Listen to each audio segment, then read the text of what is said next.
Sebenarnya orang Pasaman ingin menunjukkan Ustadz Somad, beginilah anak-anak muda di Pasaman. Anak mudanya aja baca Quran begitu hebat, apalagi yang tua-tua. Kalau tak percaya, teslah satu-satu. Jangan.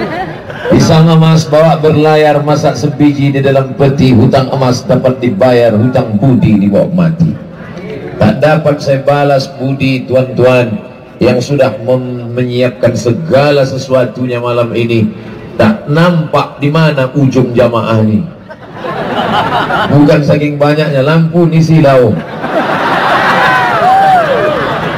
Terima kasih kepada Bapak Bupati, Bapak Wakil Bupati, Forum Komunikasi Pimpinan Daerah, Bapak Kapolres, Bapak Kasdim, Bapak Ketua Anggota DPRD Kabupaten Pasaman, Tuan Syekh, para buya, alim ulama, mursyid, mursyidin, tarekat Naqsabandiyah, Sattariyah, yang besar tak dihimbau gelar nan ketek indak disabui namo. Nenek mama, alim ulama, cadik pandai, insyaallah awak sadonyo dimuliakan Allah Subhanahu wa taala.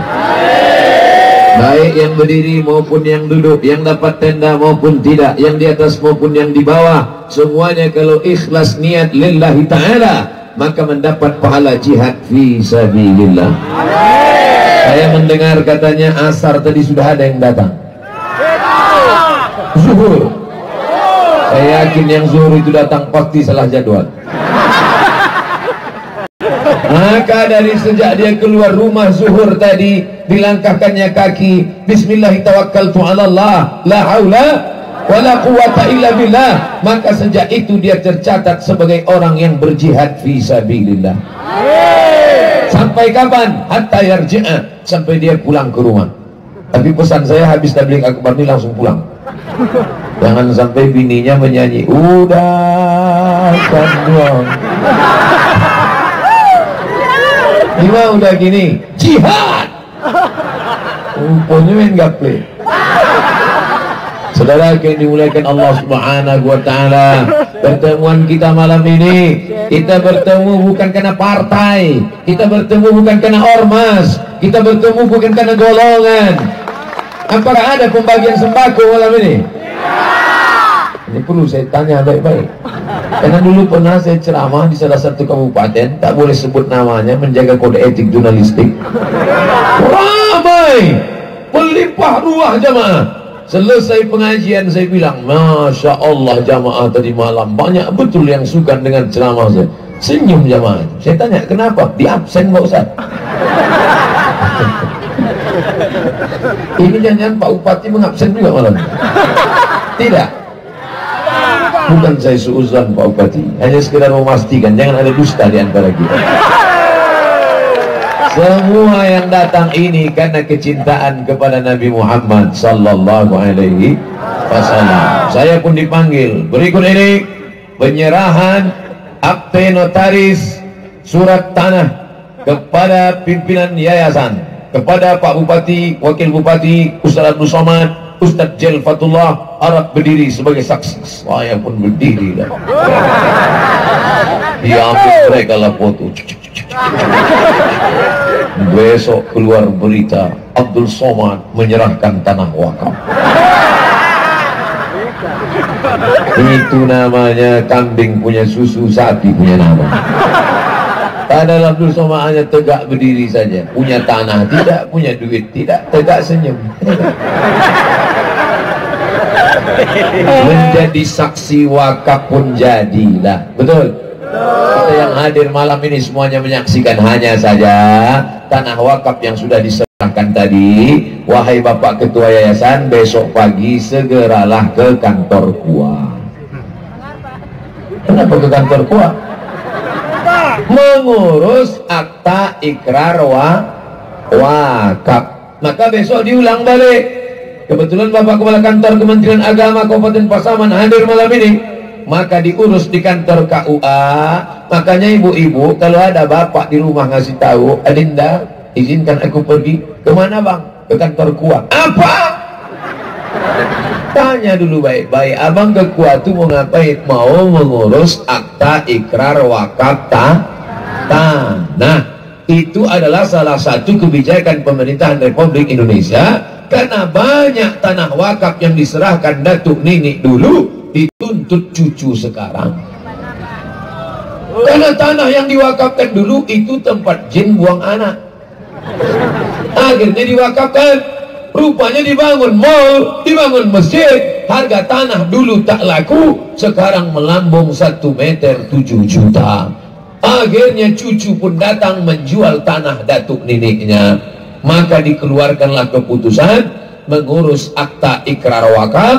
Besok Pak Kua mencatat, ada saksinya, yang punya tanah, yang menerima, yang memberi namanya wakif, yang menerima namanya mauquf alaih, tanah yang diwakafkan namanya mauquf bih, ada ijab dan ada qabul. Aku wakafkan tanahku ini 1/2 hektar untuk pondok pesantren tahfiz Quran Lubuk Sikabing, tunai aku terima, sah. Lalu dikeluarkanlah suratnya, siapapun tak bisa menggugat. Tapi yang diwakafkan ini mestilah tanah yang tidak bermasalah. Assalamualaikum Ustaz Somad. Waalaikumsalam. Ini ada tanah mau kami wakafkan. Oke, I am coming. Diterimalah tanah wakaf. Setelah tanah wakaf diterima, dicek di BPN, Badan Pertanahan Nasional. Assalamualaikum Pak BPN. Waalaikumsalam. Ini ada tanah wakaf kami terima. Berapa hektar Pak Ustadz? 5 hektar. Coba cek dulu. Mohon maaf Pak Ustadz, suratnya 10. Assalamualaikum. Waalaikumsalam. Rupanya tanah yang Bapak wakafkan kemarin bermasalah Pak Ustadz Somad, karena bermasalah itulah maka aku wakafkan.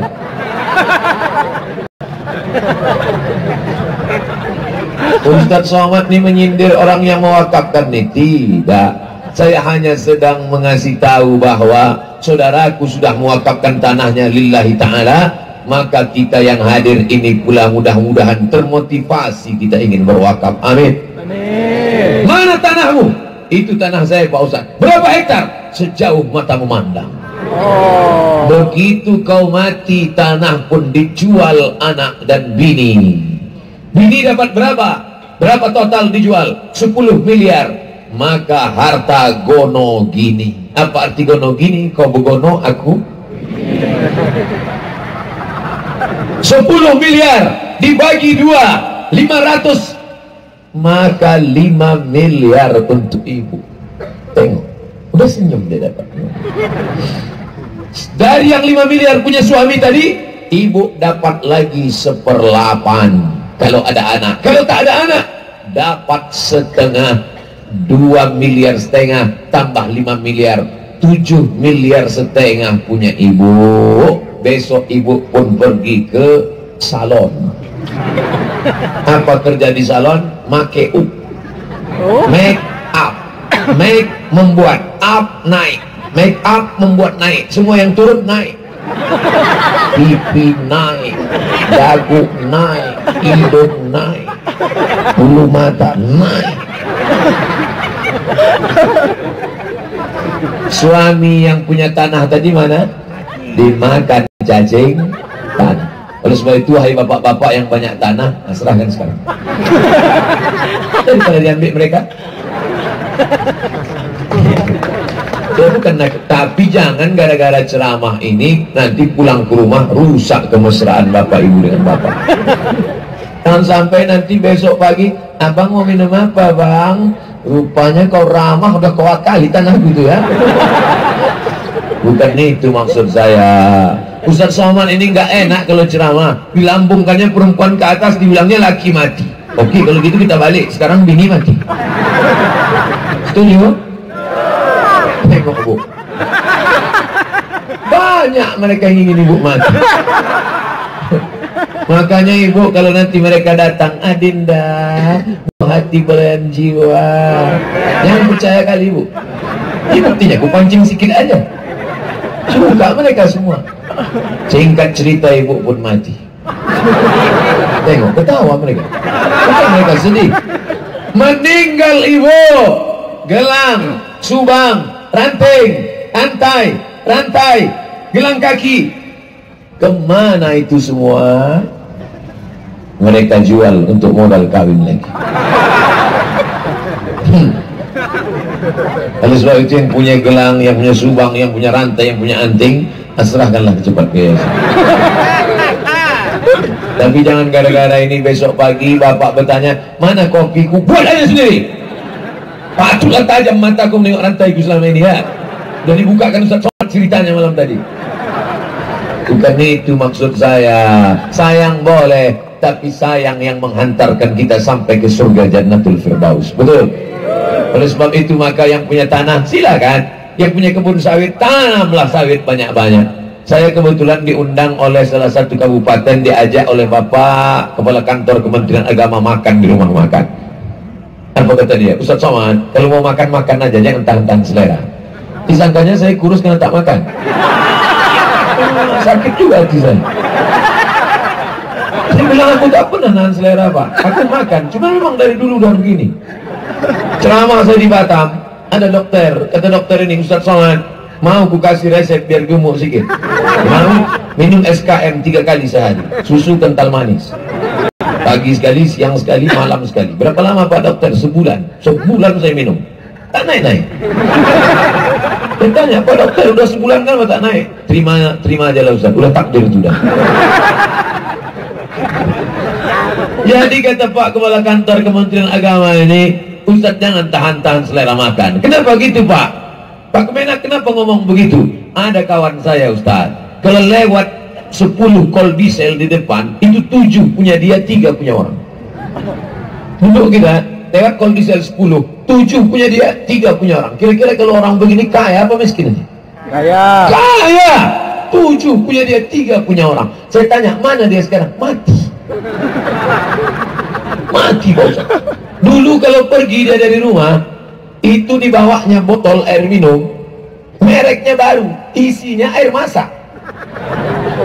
Kalau tiba lapar kita jam 12, 12.30, jam 1, mulailah dia membuka tas Ustaz. Apa isinya? Rebus pisang.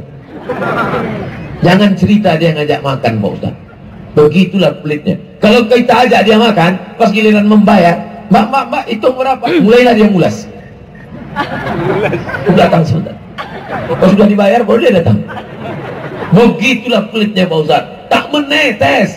Mana dia sekarang? Mati. Kol diesel itu mana? Dijual bininya. Tanah luas itu mana? Diambil anak-anaknya. Ada anaknya jadi ulama? Tak ada. Ada anaknya menjadi pejabat yang menolong agama Allah? Tak ada. Ada anaknya jadi polisi, tentara? Tak ada. Apa jadi anaknya itu? 2 Pak Ustaz, satu hantu, satu setan. Dunia tak dapat, akhirat melayang. Mana dia? Mati, dimakan cacing tanah. Harimau mati meninggalkan belang, gajah mati meninggalkan gading, manusia mati meninggalkan nama. Nama siapa? Nama tuanku Imam Bonjol. Dari mana dia? Dari Bonjol. Dari Pasaman. Dari Pasaman kan? Tidak. Iyalah, saya tadi singgah di situ. Singgah Ustaz ziarah ke makamnya? Enggak, makamnya tak ada di sini. Karena Belanda takut. Orang-orang yang hebat itu, kuburnya pun takut Belanda. Mujahid fisabilillah itu, jangan sampai ada kubur Pangku Imam Bonjol di Pasaman. Kenapa? Kalau kuburnya ada, orang tetap juga akan ramai di kuburnya, membangkitkan semangat revolusi. Belanda takut kepada kuburnya. Begitu rupanya ulama itu. Sudah keluar roh dari jasadnya, tinggal jasadnya saja pun Belanda takut. Adapun orang yang tak berjihad, ada pun dia di situ orang tak takut. Ada di situ orang tak takut. Begitulah orang-orang yang tak takut kepada Allah. Orang yang takut kepada Allah, bersemayam takut itu dalam hatinya, maka musuh berteriak, tuanku Imam Bonjol, serang Belanda, merdeka Indonesia. Siapa yang tak bangga menjadi orang Pasaman? Bangga apa tak bangga? Bangga. Bangga. Saudara yang dimuliakan Allah Subhanahu wa taala, maka setelah habis masa tuanku Imam Bonjol, apakah negeri tanah Pasaman ini tidak lagi mengeluarkan orang-orang yang hebat? Pergilah ke Rokan Hulu. Tahu Rokan Hulu? Tahu. Provinsi Riau. Sampai ke Rokan Hulu, nanti Bapak Ibu jangan lupa singgah di sorga. Mana itu? Surau Gading. Di Surau Gading ada namanya Mursyid tarekat Naqsyabandiyah, namanya Syekh Ismail Surau Gading. Baca nasabnya silsilah Syekh Ismail Surau Gading. Syekh Ismail Al-Khalidi An-Naqsyabandi mengambil nasab tarekat Naqsyabandiyah dari mana? Dari kumpulan Bonjol. Artinya apa? Ini dulu tempat orang menuntut ilmu, mengambil sanad tarekat Naqsyabandiyah. Hari berganti, musim berubah. Habis masa tuanku Imam Bonjol, datang masa tuanku Syekh Maulana Malik Ibrahim. Selesai masanya, datang lagi masa sekarang. Apakah zaman sekarang negeri ini masih mengeluarkan para alim ulama? Ya. Saya pergi ke Maroko, salah satu alumni doktor dari Universitas Muhammad V adalah putra daripada Kabupaten Pasaman. Doktor. Itu beda saya dengan dia. Dia kuliah S1, S2, S3 sampai doktor di Maroko. Saya MA saja pulang. Kenapa Ustadz tadi menyebut doktor? Itu doa beliau. Saya belum doktor lagi. Tadi disebut mereka Doktor Abdul Somad. Dalam hatinya doa. Saya masih seperti yang dulu LCMA, lagi cemas menghadapi ama-ama. Saudara yang dimuliakan Allah Subhanahu wa Ta'ala, artinya apa? Bumi Pasaman tidak pernah berhenti mengeluarkan para alim ulama. Dari zaman berganti, musim berubah. Yang jadi masalah, apakah 20 tahun akan datang Pasaman akan tetap mengeluarkan ulama? Dulu kepala Abdul Somad hanya dirusak oleh 5 unyil, ucrit, usrok, pak ogah, pak raden. Tapi sekarang anak-anak Pasaman dirusak kepalanya oleh apa? Lem. Lem. Dulu mak kita lem untuk menempel ember bocor. Sekarang lem pun merusak kepala anak-anak kita. Apalagi sabu-sabu, apalagi khamar, vodka, Budweiser, mix, Kasbek. Hafal juga Pak Ustadz beneran. Jangan dia minum juga dulu. Saya di bagian Komisi Fatwa Majelis Ulama Indonesia. Jadi kami mesti tahu juga merek-merek minuman dan berapa persen itu yang namanya alkohol. Bukan bahasa Arab. Alkohol, almari, alpokat, bukan bahasa Arab. Ternyata alkohol itu paling tinggi 20% vodka. Kalau lebih daripada itu orang minum bukan mabuk, mampus. Janganlah kasar kali Pak Ustadz, mampus. Ingin mau mabuk, duit tak ada, dituang kopi, dicampur spiritus, diminum, mati langsung. Menggelegak jantung itu mendidih. Dicari parit, lumpuh, mati. Inilah orang di dunia melarat, akhirat neraka jahanam tempatnya. Siapa yang bisa menyelamatkan anak-anak muda kita? Tidak ada lain yang bisa menyelamatkan adalah Pondok Tahfiz Al-Quran Lubuk Sikapu. Takbir. Oleh sebab itu maka yang sudah memberikan tanahnya 1/2 hektar, alhamdulillah, datang pula Pak Nasution. Oh, sesuai dengan namanya, 25 juta Nasaktian tuh guru. Nasution memang sakti, 25 juta. Yang lain nih tak tahu, kita tengok itu sakti apa tak sakti. Biasanya di mana-mana kalau penggalangan dana itu ada yang bawa plastik, bawa kertas. Ini tak ada, betul. Udah DP-nya bang, turunkan sekali lagi, mainkan kotak-kotak itu. Cuman bapak-bapak dari kepolisian tolong kawal, ini gelap ini jalan lintas juga ini, khawatirku nanti dilarikan mereka ke dalu-dalu. Ustadz ini suuzon aja, Pak. Suuzon tak boleh, waspada ya. Ingat, kejahatan terjadi bukan karena ada niat dari pelakunya, tapi karena ada kesempatan. Waspadalah. Kota naikkan ke atas, karena ikan-ikan yang besar ini di atas. Lalu yang di bawah nih salelele aja nih. Yang di atas nih lah, ikan paus, ikan hiu, lumba-lumba juga semua. Mainkan. Saudara yang dimuliakan Allah Subhanahu wa Ta'ala.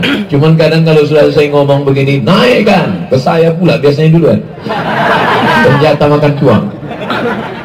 Kalau ada orang meminta kotak kepada engkau, sesungguhnya dia sedang menyelamatkan engkau. Berapa banyak duit Pak Nasution? Yang 25 juta itu yang akan dibawa mati menghadap Allah Subhanahu wa ta'ala.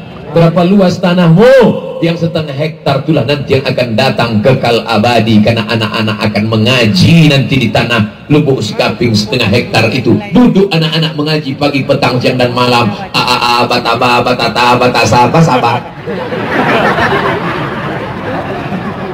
Mereka akan membaca Al-Quran di sana. Tengah malam, gelap gulita, mati lampu, tapi terdengar mereka membaca Bismillahirrahmanirrahim. Ar-Rahman 'allamal Quran. Kenapa mati lampu mereka bisa baca Quran? Karena mata mereka tertutup, tapi Al-Quran itu sudah bermayam, bersemayam dalam kepala dan hati mereka. Inilah anak-anak yang nanti di padang mahsyar, al-majiru bil Quran, anak-anak yang mahir menghafal Quran, ma'as safaratil kiramil bararah. Mereka akan bangkit di padang mahsyar bersama para malaikat. Mudah-mudahan anak-anak Lubuk Sikaping, anak Pasaman lah yang bangkit di akhirat bersama para malaikat.